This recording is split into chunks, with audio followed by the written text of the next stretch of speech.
Yo, what's up, Knights? Just Rick here, back with another episode of Arad Airways. And guys, it's been so long that I'm not even sure what episode this is. I'll figure it out later. But hey, what's up, guys? Been a while. Let me preface this podcast by giving a little update, because as some of you guys have known, I have streamed a little bit on the weekends. During the weekdays, though, I've been pretty much dead, and on YouTube I've been dead for a couple weeks. Giving you guys a little update, I guess, on my personal situation. Ended up moving out of my apartment, got a new job. I've been really enjoying myself. In fact, I don't want to get too deep into this or too sappy or anything, but over the past little while, I haven't really been enjoying my past work, and now I'm in this new job, and I'm really excited, I'm really happy, and I've been really putting a lot of effort into that, especially while I'm starting out here. So anyway, that's kind of why I haven't been doing very many videos, but trust me, this is a much better situation than I think I have been in several years. I'm very happy. So again, don't want to get too sappy about that, but let's talk more about the other thing that I've been really happy about, and that is DFO. It's been keeping me company all this time, and DFO, I'm sorry I haven't been able to be there as much as I have been, especially this year. I would say, it's been very disappointing this year. 6 months already, I have done minimal content, the least I've done pretty much since I started doing YouTube, so I apologize for that. But trust me, when I get more settled in, more comfortable with my schedule and things like that, we'll get back on track, because DFO has still been on the side. At least my guildies know, and people who I am friends with, they know I'm still actively playing the game a lot. It's just the content is something that usually takes a long time, and haven't really gotten around to it. So anyway, just wanted to give that little update.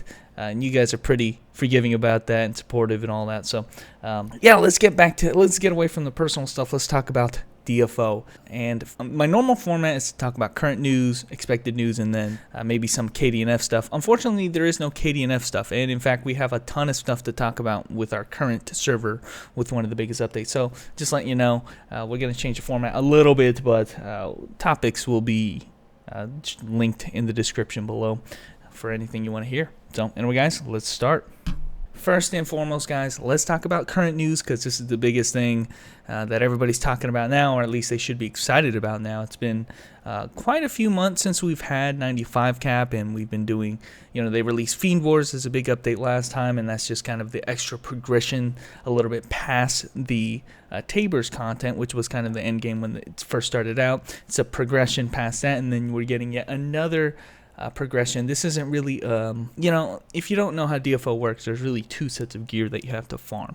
One is your primary set of gear, that is your damage gear, your preferred gear that you wear all the time. That's your Taybers gear, your upgraded Taybers gear, basically your strength gear. But you do have to farm yourself another set of gear. You need to have it on you at all times, and that is your swap gear. And basically, it's an entire set of gear with one purpose in mind, and that is to buff up your swap skill. In the case of Crusaders, it's a little bit different, but for the most part, from almost every other character in the game, Synergy or Deeps, you have one buff skill, and then you have this set of gear that buffs up that one skill. And for the most part, everybody has been farming that in the Otherverse. Most of the Chronicle sets, either you had a 6-piece Chronicle set, 9-piece Chronicle set, you get off epics or off legendaries to fill in extra slots. It was a very complicated process. I don't even want to talk about it anymore, because honestly, we have something new, and that is probably the biggest thing about this update is Operation Hope. And what this dungeon is a standardization of this entire process. Now, as far as I've heard, when we got news of this like 6 months ago, when we heard about it in Korea, is it takes quite a bit of time to farm. So I'm not saying it's going to instantly replace the OV and the old system. It's not like you don't have to know about it, just start doing this, because this kind of stuff, yes, it is inevitably stronger than the OV stuff, but the OV stuff is really easy to get, and you can get it in like a couple days, versus this Operation Hope, which I hear it takes a long time, and to optimize it perfectly and get the right weapon and the upgrade, it's going to take quite a month or two perhaps. So don't forget the old system. It's just this new system is something that takes a long time, but it's worth it in the end. In the end, it's going to be more standardized, and whatever your current set is, it's stronger than whatever you have in the game currently. There's literally nothing better. New best in slots. I think the only exception to that is like Crusaders. They don't worry about this kind of set, but everybody else, you need to farm one of these. So and I'll just kind of briefly kind of go over it. Basically what it is, it's a big, long, like continuous dungeon, and you have different branching paths, but the cool thing is, like I said, it's continuous. So when you go to the door, it kind of loads automatically the next area of the map. And this is kind of as an aside, but when I saw content of this back at the Winter Festival last year, I was like, dang, that's a cool feature, because now they can make content revolved around not having to wait at the doors. Man, the doors are so lame. You have to go to black screen transition. A lot of people have downloaded the mod to remove the black screen transition from my website, which, by the way, it's shut down now. I did not pay my rent on that website domain. So, unfortunately, you're going to have to find that black mod transition somewhere else. But anyway, it was very taxing on the eyes, and it's a lot more fluid now when you have one continuous shot. And the cool thing you can do with that is, instead of having static dungeons, you can actually load up random different rooms, have different templates for rooms, and so that when you walk into the door area, it'll just load up a different area every time, and it would just make the game more dynamic. And this is a much more larger topic that I bring up on stream a lot, is that I feel like a lot of the content in DFO is very static and very repetitive because of it. Even the raid content, even the raid fights, just look at Beast content, look at how repetitive that fight is, despite it having a lot of moving parts. They just kind of repeat themselves. If you're farming any kind of dungeons, they kind of repeat themselves. And I do like having a little bit of variation, dynamic variation in terms of the content. And I think this kind of stuff is something that kind of accommodates that. So I am looking forward to this. We'll see how good it runs. From what I can see, you're running in a party of 1 or 4 people. So you can obviously farm this, your set in a party. This is daily content, though. What they've done recently is that now there's content that is weekly, 6 times a week, but daily, 3 times a day. So you have to choose essentially 2 days that you want to farm this dungeon. All right, pause the video. Incorrect, fake news. Turns out that for Operation Hope, you actually can do this 2 times a day for a maximum of 6 times a week, meaning that if you want to do all 6 runs, you need 3 days to do it.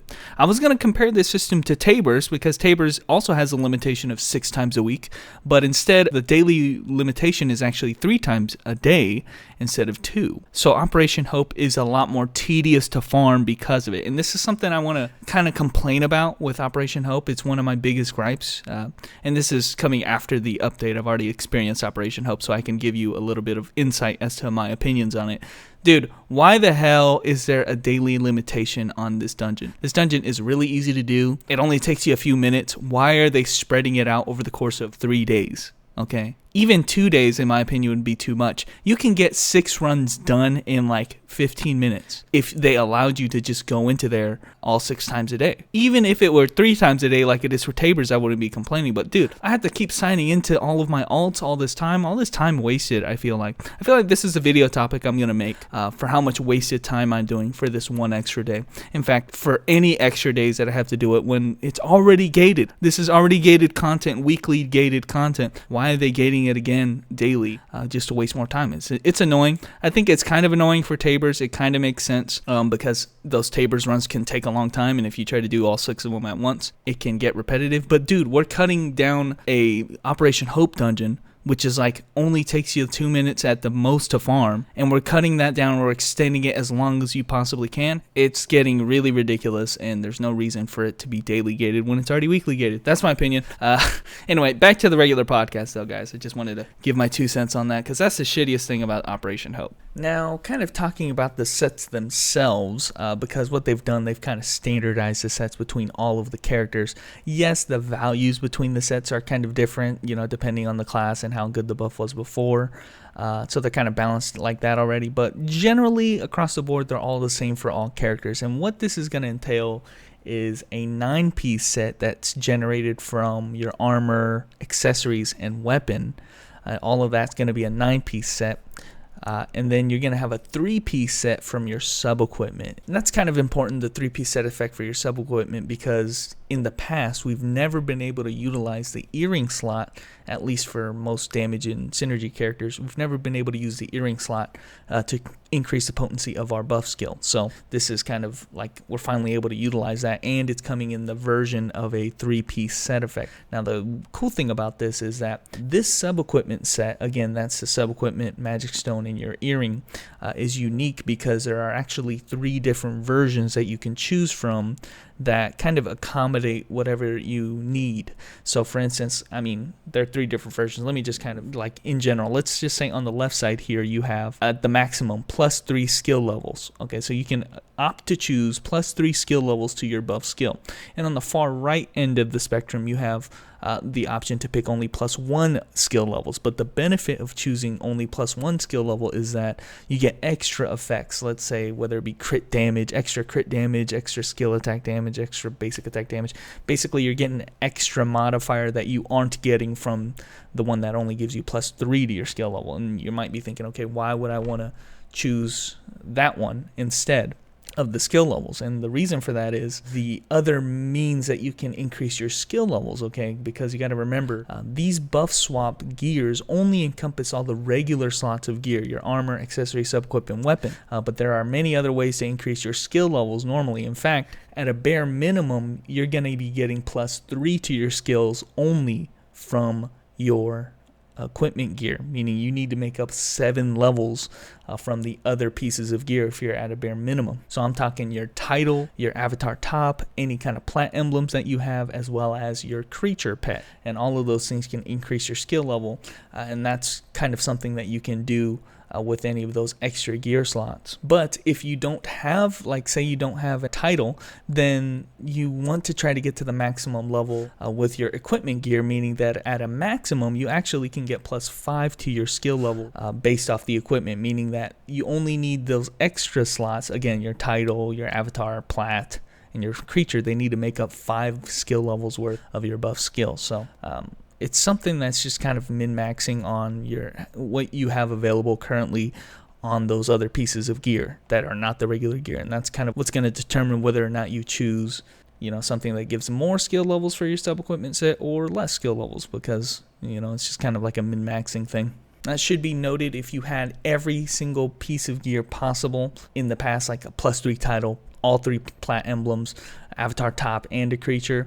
We're looking at +8, and if you had one of those bees that had, again, another +1, we're looking at +9 optional pieces of gear that could have increased the effectiveness of your buff. So it's actually more than the maximum of +7 that you need. So it's a little bit, you might have been over-spec'd for this new system. But that being said, even in that situation, this new swap set is going to be stronger than what you have currently. So I'm sorry I talked a long time about this, but that's kind of the main thing that's coming in this patch, and something that really can't be ignored. I mean, I think across the board we're talking about a 10% damage increase off the best optimal setup that you can make currently. Like, it's not even an option to even think about it very much. If you're trying to take your character seriously, you can't really ignore a 10% damage increase, and this is kind of why. If you don't know about swap sets and why they're important, this is why, is because they are massively important, because your damage scales off of your buff pretty linearly. It's like if you increase the skill level of your buff skill, or you increase the potency of that, it's gonna affect your gear in a very direct way. It's not something you can ignore. Trust me, I've forgotten to cast my buff skill many times, and I'm like, dude, why is this dungeon taking twice as long to do? Oh yeah, because I'm missing 100% damage buff. It's easy as that. So not ignorable, something you're gonna do on your main characters, and because it takes a long time, 3 times a day, something you have to kind of commit to. Maybe set up a schedule, daily kind of schedule, to make sure that you run it. Hopefully it doesn't take too long though. Now, I kind of want to take a second. This probably won't take too long, but one of the changes that we're going to be getting with this, of the main 3 that I'm going to talk about, first was Operation Hope. The second thing I want to talk about is kind of, they've called it the farming improvement system, and essentially what it is, it's all the content in the game right now is going to be made easier. Okay, I shouldn't say all the content, I should say all the end game content, all the stuff that we've been doing currently. They're making it even easier, okay? So, I want to say this right now, I feel like 90 cap was Cancer. 95 cap is almost too easy, and they've made that 95 cap, the one I already considered like, damn, this shit is easy as hell in comparison to how this game has been before. They're making it even more easy, so no complaints allowed. If you QQ in 95 cap, I'm gonna fuck you up, because this is crazy. Okay, I read this shit and I'm like, dude, I'm gonna gear every character on my account in Harlem Epics because of how crazy it is now. So I don't want to go through every single change, but across the board, what we're noticing is that Neopal is trying to make it possible to repurpose some of your extra materials that you might have. So what one of the key things I'm seeing here is that there is a way to get an account-bound aberrant crystal. And if you don't know, aberrant crystals are used to purchase Harlem epics from the Della NPC. And kind of the issue that you have right now is that on your main character, you're farming hells and you're always going to be getting aberrant crystals. And the problem is, if you have a Taybers set or if you have an upgraded 90 set, basically if you have no need for Harlem epics, you still get all of these aberrant crystal fragments and aberrant crystallines that you can't use. Yeah, they're just stuck on your account. You literally can't even use them. It costs more money to buy epics and disassemble them than it would be just to do nothing with them, even ignore them. So essentially, they're going to be adding an NPC that trades your aberrant crystallines on one character and able to trade them to any other character on your account at a rate of 10-to-1, which is huge. This is something, it's just a repurpose convenience kind of thing, because, you know, right now it's sitting on my inventory on my EK. What am I going to use them for? Well, now I can trade them to another character that might have some use for it. And that essentially makes it so that any hell that you do is at least by 1/10 contributing to any other character on your account directly. So huge change there. And kind of that account bound material is something that they're adding across the board, because you also have a chance when you're farming hell that instead of getting the normal aberrant crystals, you'll get one that is just automatically account bound. So it's just something that while you're doing hells, you don't even have to worry about exchanging them 10-to-1. Sometimes it'll just drop tradable right off the bat, and you can just give it directly to that character. So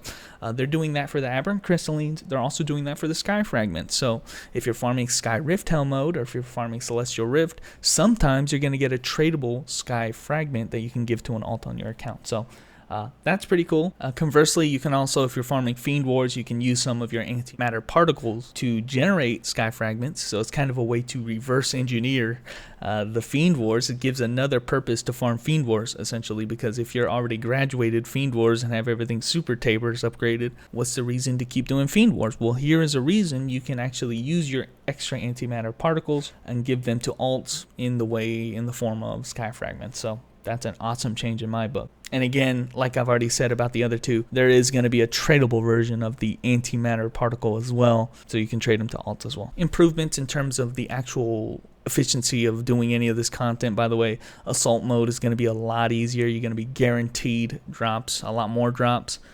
Things like Dawn and Crevice are going to guarantee you a lot more drops and also have the chance of dropping tradable materials.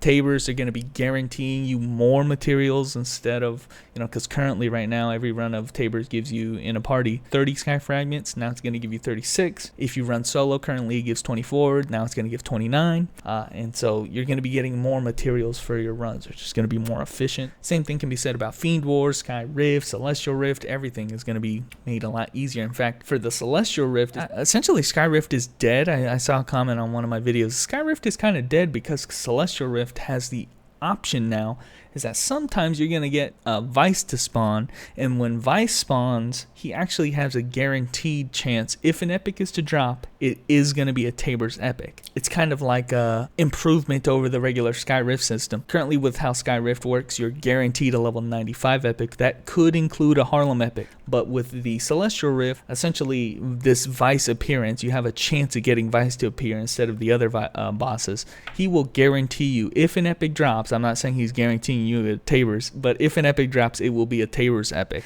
and the drop rate is stated not to have changed. So this is actually a huge improvement over the Sky Rift system. Essentially, I wouldn't even do Sky Rift at all anymore. If it is to believe that Celestial Rift is identical to the Sky Rift, then you have to do the Celestial Rift because of this reason. And this is kind of going off of like maybe personal opinion.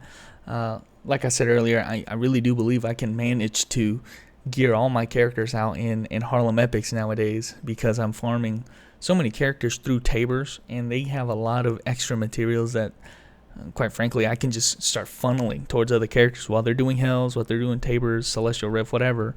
I can just start funneling materials onto other characters, and getting Harlem seems so easy. I already did it on. I have 12 characters that are, Taybers ready because of the Harlem system, and that's just because I wanted 12 characters. I mean, I just picked 12 characters. Why don't I just do the rest of my account at this point? Honestly, I'm actually considering it. Getting everybody in my account geared up in Harlem, so that's because of how easy this seems to be.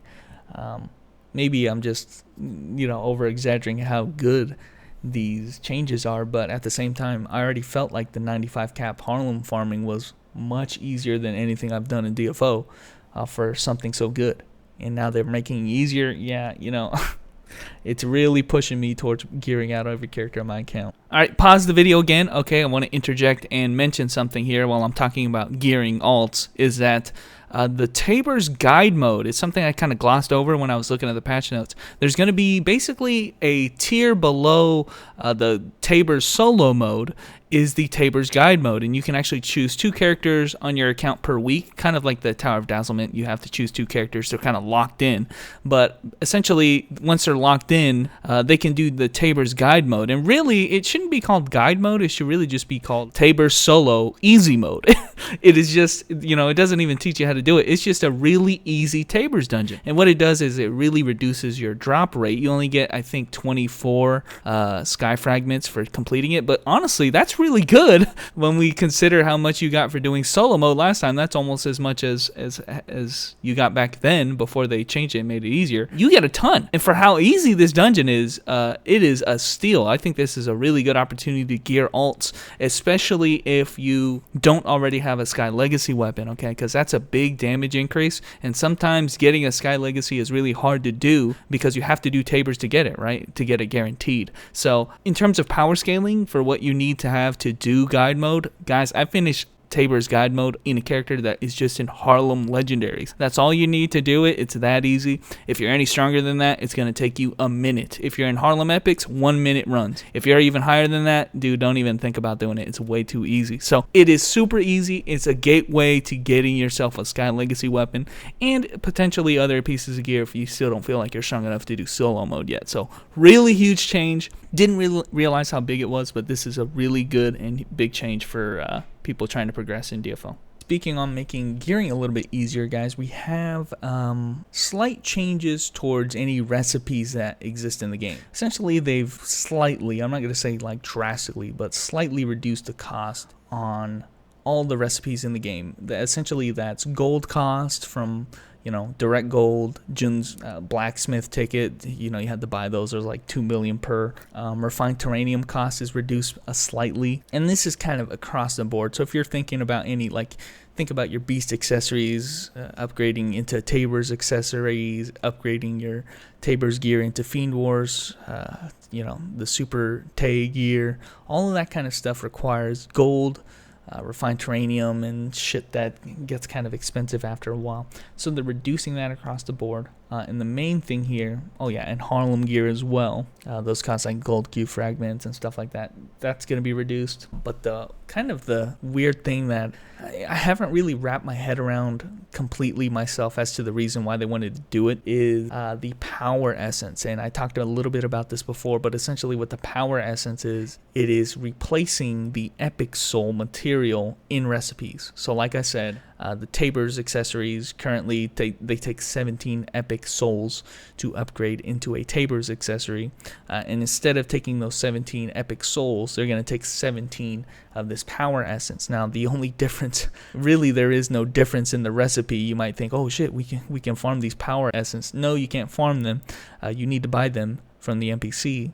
And what do they cost? Yeah, they cost 1 epic soul. So essentially, it's just a roundabout way of getting people to buy this from an NPC and use epic souls regardless. And unfortunately, as far as I see, there are any other methods of getting power essences aside from buying them from the NPC at the cost of 1 epic soul. So essentially this means the recipes have not changed at all in terms of the epic soul cost. I was a little bit disappointed to hear that, and really nothing's changed about that. Now the one reason why they did this was because there is going to be a tradable box that you can buy at the NPC that is tradable, like I said, and you spend 1 epic soul to get 1 power essence box, and you can sell that on the auction hall. And essentially what it means is you can now trade your epic souls to other people, 10 a day. So you can sell them on the auction hall, and that's the only reason this item exists, because right now you can't really directly trade epic souls, right? So you can trade this material though, which is equivalent to 1 epic soul. So that's the only benefit this thing has. Another maybe tangential benefit is that maybe when we have events in the future, maybe they weren't confident in giving us epic souls, but maybe they'll give us this material that we can use to craft our epic that we want. So but you know, I thought we were gonna get a little bit more out of this system, this power essence system, but unfortunately we're kind of just stuck with using epic souls to upgrade our shit, which honestly, can I just complain about this whole epic soul currency thing and how many systems it just seems unnecessary. It's unnecessary to use the epic soul in such a manner. Like, let me just pose this question to you: how many of you guys are gonna craft anything ever in DFO using the epic dictionary system? You know, with the fragments and everything. You know, the same thing with upgrading your accessories and stuff. It takes you 60 effing souls to upgrade your old accessory. It might be cheaper to buy new enchantments and fucking new amps than it is to spend 60 souls to upgrade your old shit, especially when it costs almost identical amount of sky fragment. Anyway, I don't want to get into this tangent here, but dude, the things that require epic souls are just so numerous. I thought this system can kind of alleviate a little bit of this nonsense when it comes to using recipes to upgrade your stuff, and unfortunately that hasn't happened yet. Hopefully they add a system later that lets you get power essences at a, you know, more consistent way than just using epic souls and farming hells endlessly. This is kind of like let me pose you guys a situation that might happen, and this is going to be a new feature in the game. Say you have a piece of gear that you like upgraded, like you have amped. It's like amp 7, and you put a really high enchantment on it, and it's really expensive. And then you do, let's say it has to be an armor piece right now because we have Fiend Wars, but this is going to be something that translates well into Prey Raid and other stuff that we're getting later. Basically, it's a way to imprint any kind of enchantments and ability options and imprint that on an identical upgraded piece of gear. So what this means is, say you have a let's say your armor top, your Taybers armor top, it's like +10, and you put enchantment on there, and it's like you put a lot of money into it already, and then you do Fiend Wars, and then you get that super temporal top to drop. What do? You'd have to choose one or the other. You'd either go with the piece that dropped and kind of either scrap your old piece of gear and redo it again on this new piece of gear, or you opt not to even choose the upgraded piece of gear and get the materials or something. So there's no gap right now to kind of imprint that kind of the stats of the unupgraded piece to the upgraded piece. And now this imprinting system allows you to do that. It allows you to transfer any kind of stats that you have on an unupgraded piece of gear and transfer it onto the piece of an upgraded piece of gear. And this is just in the rare situation that while you're doing raids, the upgraded piece of gear drops. And this is going to be pretty important when we talk about, you know, Prey Raid. Because in Prey Raid, the same kind of thing can happen, is that you have a Sky Legacy weapon. Well, Prey Raid gives you an upgrade to the Sky Legacy weapon. What happens when that drops? It's going to be really expensive to try to reinforce your weapon on that new weapon. You want to try to imprint the stats of your old weapon onto this new upgraded weapon that drops. So this may not be a big deal here with the armors in Fiend Wars, but it will be a much bigger deal when we talk about Prey Raid. And the right side of your gear, your weapon, accessories, all of that is very expensive process. It's the most expensive process in terms of gearing new characters, is the weapon and the enchantments on your accessories. And this imprinting system will at least alleviate the cost of upgrading into that new gear. So I'm kind of looking forward to that. That's going to be a big one. I mean, not right now. Honestly, I haven't gotten very lucky at all with the epic drops, although they have said across the board, this is kind of with the farming improvement, but across the board, the drop chances have been slightly increased, whatever they are currently. I've been doing Taybers on like 10 characters for a long time now, and I've only seen one Taybers epic drop from Taybers dungeons. I did manage to get one of those. The Sky Legacy Claw dropped for me not too long ago. So I have proof it does drop, but hopefully they're going to increase the drop rate here. Now, speaking about something that I have never seen, at least not for a long time, you know what I haven't seen, guys? Anton. It's dead. They killed it. Good. And in their place, they kind of replaced it with a Anton solo mode, which kind of gives you the same rewards as the raid does or has in the past. It can give you Anton souls, Anton, condensed Antoniums, the cards and stuff. You can still get them from this. Basically, going to be 2 times a week dungeon that you can do. You can do it in a party that kind of scales with your party. It's scaled for like level 85 content, so it's not going to be very hard. But at the same time, there's not going to be still much reason to do it. There is going to be a new item that you can buy, the Anton Heart card, but I'm reading here it actually only gives you the Anton Heart bead, and that's only going to be, it's not even an upgraded bead. It's a plus 12 elemental damage bead for your magic stone that costs 6 Anton soul fragments. So if you have a surplus of those lying around, you can buy that. But aside from that, there's still the best in slot items for your crit chance, for your belt and shoes, best in slot for the sub equipment still. So there is reason to do it. It's just it's good that it's dead. It's good that it's this kind of content where it's just like daily. Just do your dailies over there in Anton until you get your card, and then you're good to go. And the last thing I kind of want to talk about with the current update is the character balances. I don't want to talk about them very much because they are very extensive, and I have very specific characters I want to look at. But quite frankly, guys, all I'm going to say about this is go on to the patch notes, and I'm going to link in the description below, of course, but click on the characters balance, and they have all the characters that they change along the left side there. Specific character. Each character has their own page because that's how extensive they are. Some characters got, changes completely to their skills. Some characters only got maybe a 10% damage increase. That's still a big deal at this point in the game. So make sure you look at your character, especially your main characters, if they have gotten changed. Because some of them, my female striker got like brand new AoE skills, and changes to all of that. Monk got a skill removed, added a skill, things like that. It's really important that you guys look at that. And some changes are obviously a lot more exciting than others. My thing is about the changes and why they're always exciting to get in DFOG is because obviously we're not the kind of server that gets them weekly. We always get them in a batch, one giant laundry list of changes. We always get them in a huge update. And unfortunately in Korea, we see the changes happening, weekly kind of thing. Like, oh, they adjusted this character. They were complaining about this character and they changed this and this and this. And we kind of get the laundry list after all the dust had settled. And it's kind of unfortunate because you see a lot of these great changes, and they, if we didn't get them in the last big update, we're going to have to wait until another big update that comes much later. So hopefully the change that you're looking for comes in this big update. And if not, we're going to have to wait a little bit longer until you get the one that you're looking for. But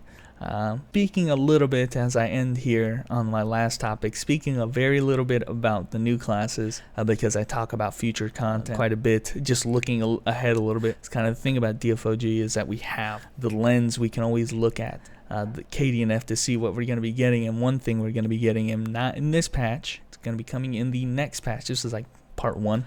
In the next patch, we're going to be getting the, I feel like I've talked 4 or 5 podcasts about these damn characters, the Enchanter and the Ghostblade. And I want to say there's been like a little debacle, a little bit of drama going on with those characters, because I feel like they were announced to be releasing sooner than they actually are. We've been talking about this character for a long time, and like, oh, we're going to get it next time. Well, we'll get it next time. Nope, they keep pushing it back. Now we have a more definitive date. It's going to be next month.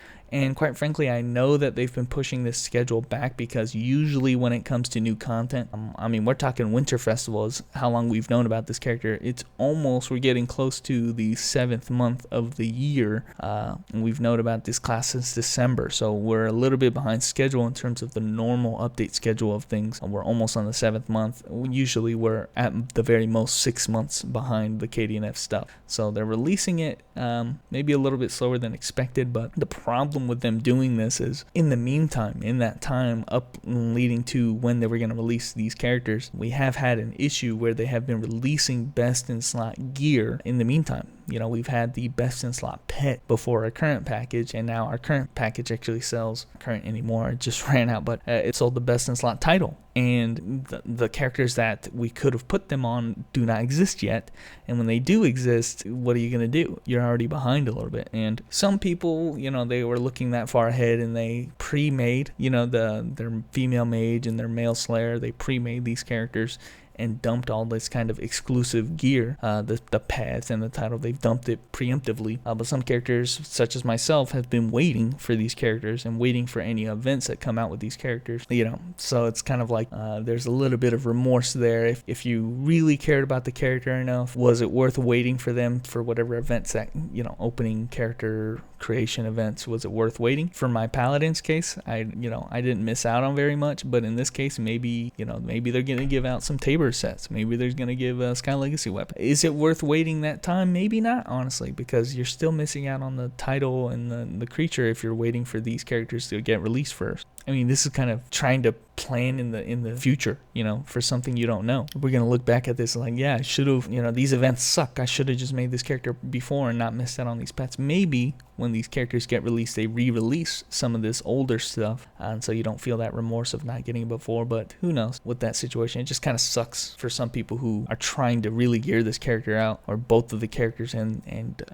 you're missing out on stuff because they're dawdling on releasing it. So hopefully that's not you. I already know some people personally who have already gotten their best in slot gear and have a full Tabor set. I have some people that are more geared on their base mage than I am on my fucking EK. Okay, so they're way ready for these characters. Personally, I'm just gonna wait for whatever they drop. If I like the character enough, maybe I make it one of my mains, and then I bother gearing them out and stuff like that. But for now, both of the characters are just gonna be like everybody else. I try them out. Every other character in the game I've tried out. Of course, I'm gonna try these guys when they come out, and then we'll see from there where we go. But man, they are really taking their sweet time with that. It's almost going to be the summer festival here, I think, coming up here pretty soon in Korea. So, we're already almost a whole festival ahead, and we haven't seen the content released last festival. But anyway, guys, it's getting really late here. That's why my voice has been trying to be lower and lower here, because I'm tired, man. It's late. I'm tired. I got to go to bed. So that was the kind of content I just want to talk about. By now, the content has already been released, so you guys have already probably experienced it more than I am speculating about it right now, because, this is the day prior to it actually getting released. So hopefully you guys are having fun. Hopefully the changes are really nice, and hopefully you guys are farming Operation Hope. And lastly, hopefully you didn't get cucked by the characters not getting released in a timely manner. But anyway, guys, thanks for watching, and I will catch you nights later.